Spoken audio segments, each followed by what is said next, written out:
Hello and welcome to Key Factors, presented by theraceguide.com.au. Spring very much in the air. The boys are with us, Stu Rich and Mike Wood. Hello, fellas. A big weekend coming up. Thanks, Gav. Yeah, really exciting to be back. It's great to be here this time of year. Spring's in the air, as you say. Just to tell you a bit about the website, theraceguide.com.au, we try and focus on form plus factors, so try and give you a full picture of the race. All right, so what are we looking at today, guys?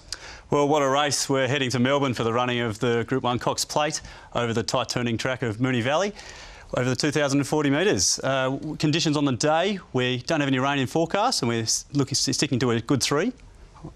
Tempo-wise, we've got a horse called the Cleaner. He's going to roll forward as he does, he's going to make the others chase and he's going to set a strong tempo in the race. Now, boys, you base your ratings on factors. Tell us about that. Absolutely, yeah. So not just the form, the factors is what we talked about before, and that's what we do. Looking at the long list of factors, there are 20 race factors that we usually focus on. It's quite confronting, as we said last time, and all those factors will make a difference, but we want to focus on the 3 that will have the biggest impact on the result. All right, what are the key factors we should be looking at from that? Looking at the top there, position in run. Lots of analysts love to look at speed maps, and we think that'll make a big difference this week. Which horse will have the luck in the run? Cornering. 9 of the 14 horses have never been around Moonee Valley before. We'll have a crack at rating those horses around that tight turning circuit and surge or finishing. Because of the tempo Stu just talked about, you want a horse that's going to stick on at the finish and chase down the Cleaner and get a couple of lengths clear.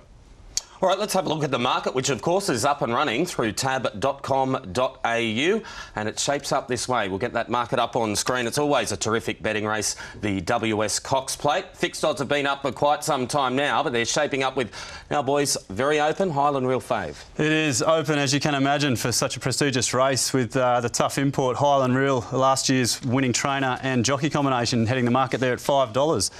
Behind Highland Reel, we've got the Flashing Winks there at $5.50. We have the Globe-Trotting Criterion at $6. Waller's other swooper there, Kermadec, at $6.50. Then we go a little bit out to the Strong R-Rod at $9.50. And then the VRC Derby winner of last year, Preferment, at $13.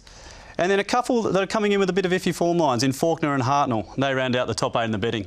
All right, at $15 and at $18 respectively. All right, so now we'll have a look at the position in the run. Now, this is always very interesting. Yeah, so looking at the ratings across those top 8 horses, so what we've done is we've rated against those 3 key factors, the top 8 in the market. Interesting ones to note to begin with are Preferment. So he's on top with the gold bar there when it comes to surge. He's heading towards the Melbourne Cup. He's got plenty of stamina and he will be finishing hard.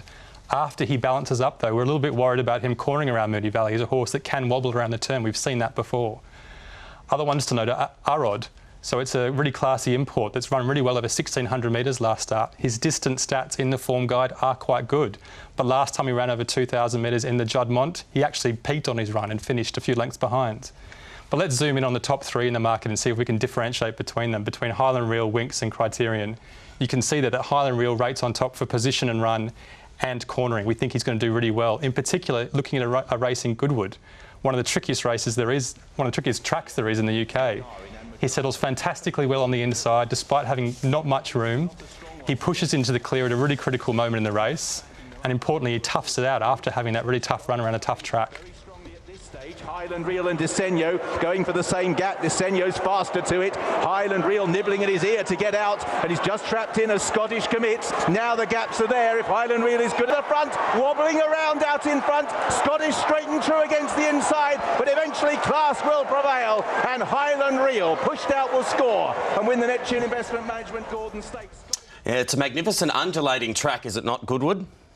It's a fantastic track. It's one of the best in the world. It's a beautiful place to be. Yeah, been there once before as well. Fantastic place. Terrific stuff. That was the Group 3 Gordon Stakes. Of course, the locals, the class mare is Winks.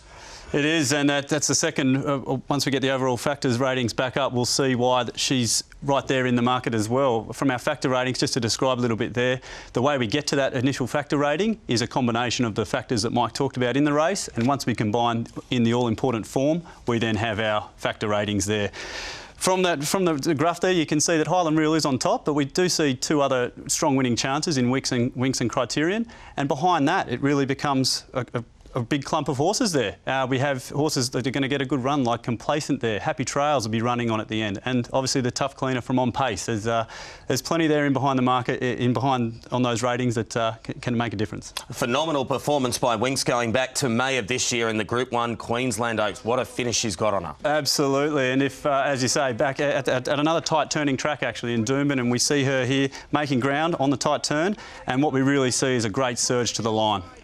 Metres to go. Imperial Ass has gone to the lead from Colin Lill. Here's Winx. She's winding up, and have a look at her go inside the 200 metres mark, and Winx has raced to the lead from Imperial Ass, Ungrateful Alan, and this is a monstrous win in the Oaks. Winx eased down, 3 lengths Ungrateful Alan, Imperial Ass third from Zazali Rustic Melody. And I think at the end of that call, Alan Thomas said that was a win and a half. She's got a terrific finish on her. She surely does, and we might be seeing that tomorrow. One of the best. We just don't know how good she is, really. Yeah, exactly right. All right, boys, this is what we need. The best bet and the value bet for the weekend.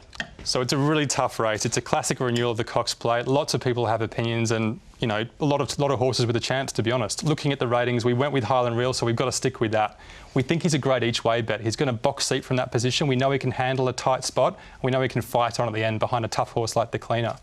Looking at the value bet, so lots of different ways that you can go in the race, as we said. Let's stand out the 3 real winning chances. So Highland Real, Winx, we don't know how good she is, and the Globetrotting Criterion, as Stu said, a horse that's probably the classiest local weight for age star, and putting in some really solid horses in for a place. Complacent gets the gun run, Happy Trails always runs on, and the Cleaner's always there.